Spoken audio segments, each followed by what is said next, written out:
What is up, Light Fam? It is David, your spiritual awakening coach, here to help you through your spiritual awakening. What is the best narcissist repellent? Let's find out right now. What is the best repellent against a narcissist? Self-love, self-love, self-love. All right, guys, there is no better narcissist repellent than self-love. When your self-love is at a level where you refuse to allow anybody to manipulate you emotionally, verbally, physically, whatever, you just don't allow that to share the same space with you because you love yourself way too much to disrespect yourself in that manner. You're disrespecting your divinity.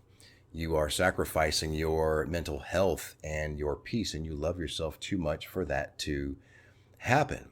So, at the end of the day, when somebody is not right for you. You know when somebody is manipulating or abusing you. Your heart knows. Now, the ego is going to come up with all kinds of dumb excuses. They're my twin flame, right? Oh, they can act any way they want. I don't care about any of the red flags. None of that matters because I'm on a twin flame journey. They can treat me any way they want. I'm on a twin flame journey. No, they can't treat you any way that they want just because you've placed this label on them.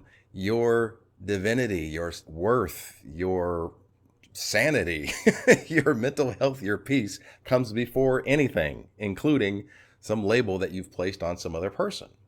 Or the ego will say, "Oh, I'm not worthy of that. I don't deserve that, or I'm no great prize. I've got my own flaws, so this person, I know that they're not good, but I'm not that great either." Okay, well, yeah, you've got your flaws, but are you emotionally manipulating and abusing people to get your needs met?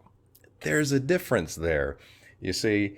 And if you ask your heart whether or not you really love this person, see, the ego is going to tell you, well, you've got to love that person, most likely to soothe some unhealed trauma that you have. So let's say that you've got some abandonment trauma. You're going to over cling, over need, over attach to that person to soothe the abandonment trauma. But that's not real love. That's trauma bonding.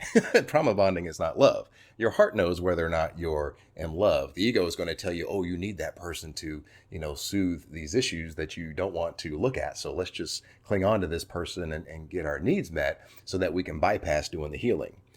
No, we don't do that here at Lightways. The best narcissist repellent is self-love, guys. I've said in previous videos that if you're attracting narcissists on a regular basis, then you don't know your worth. Now, I've gotten some pushback from this, and this is typically from people that are just very comfortable in that victim mentality because sympathy feels good. If they can play the victim, then they can get sympathy for where they are, and that feels very good. And it also allows them to bypass healing the trauma that attracts in narcissists in the first place.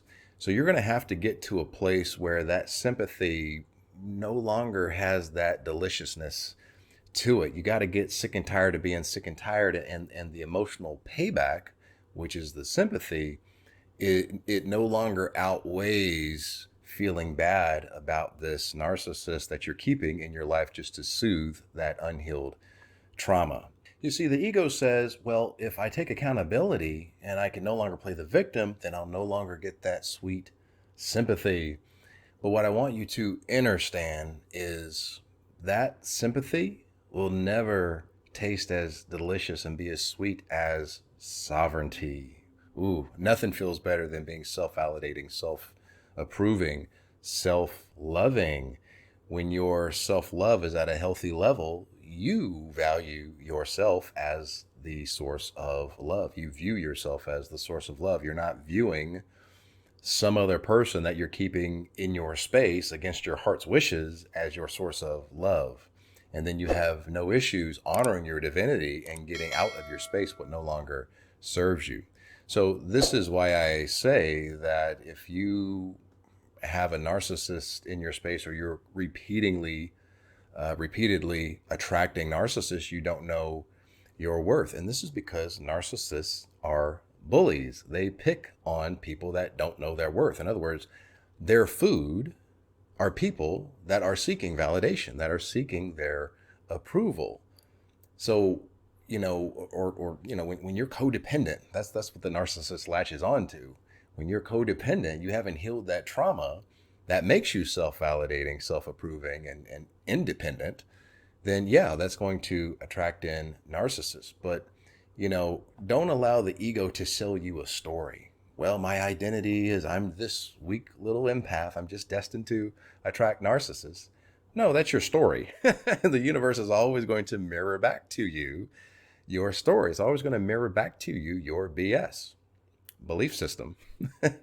Narcissists are not attracted to people with a healthy sense of self-love because they get their sense of love from themselves, not from the narcissist. The narcissist needs you to get your love from them. They hold that as a dangling carrot so that they can manipulate you, but you would only seek approval, validation, and love from someone else if you have codependency trauma, you have unhealed trauma that is seeking validation. That's the narcissist's food. So this is why I say if you're attracting narcissists, you don't know your worth. But when you know your worth, you have no issues definitively setting those boundaries and vehemently defending those boundaries. And you have no issues kicking a narcissist out of your vibrational space.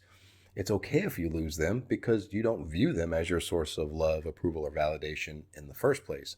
This is why sovereignty is always way more sweeter than sympathy.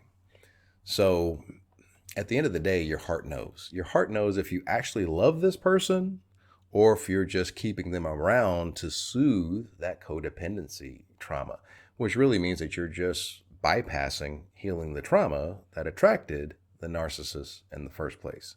So do your shadow work out there, light fam, and step into the sweet realm of sovereignty. I hope that this has helped you guys. I love you. See you in the next video. Namaste.